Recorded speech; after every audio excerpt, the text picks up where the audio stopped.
Airport आणण्याची सोय करू। एअरपोर्ट देखील रेल्वेच्या दृष्टीने देखील आपण वॅगन आणि बोगीन करण्याचा प्रयत्न करू। समृद्धी मार्गाला हा जिल्हा जोडण्यासाठी मी विनंती करीन, त्या दृष्टीने आपली प्रगती करू। परभणी जिल्ह्यातली लोक मराठवाडा, विदर्भ, मुंबई, पुणे इथं जगाय जातात।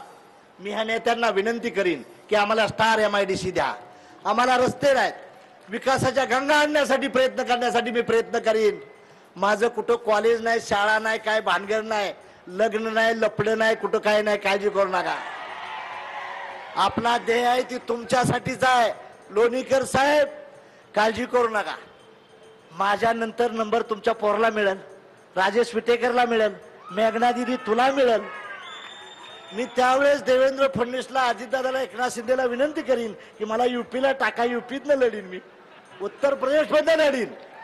त्यामुळे तुम्ही, माझी विनंती आहे, मला तुम्ही दत्तक घेतलेलं आहे, त्या दत्तकचं पारणं चांगलं फिडीन एवढी विनंती करतो। आणि ह्या नेत्यांनी माझ्यावर विश्वास टाकून मला जागा दिली।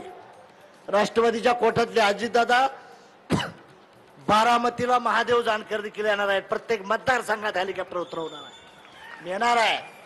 राष्ट्रवादीच्या कोट्यातली जागा मिळाली मला। 2-3 महिन्यापूर्वी फडणवीस साहेबांनी बोलले होते ती जागा आपण असं करून तसं करू, त्यांनी जागा दिली, त्यामुळं आम्हाला ही सीट मिळाली। BJP, राष्ट्रवादी आणि शिवसेनेनंतर आम्हाला संधी दिली, आम्हाला मान सन्मान दिला, त्याबद्दल मी तुमच्या तिघाचं देखील हृदयातनं अभिनंदन करतो। आणि मला दिल्लीला जाण्याची आपण संधी देताल, आशीर्वाद करताल, अशा अपेक्षा व्यक्त करून मी आपल्या जागे येतो। जय हिंद, जय भारत।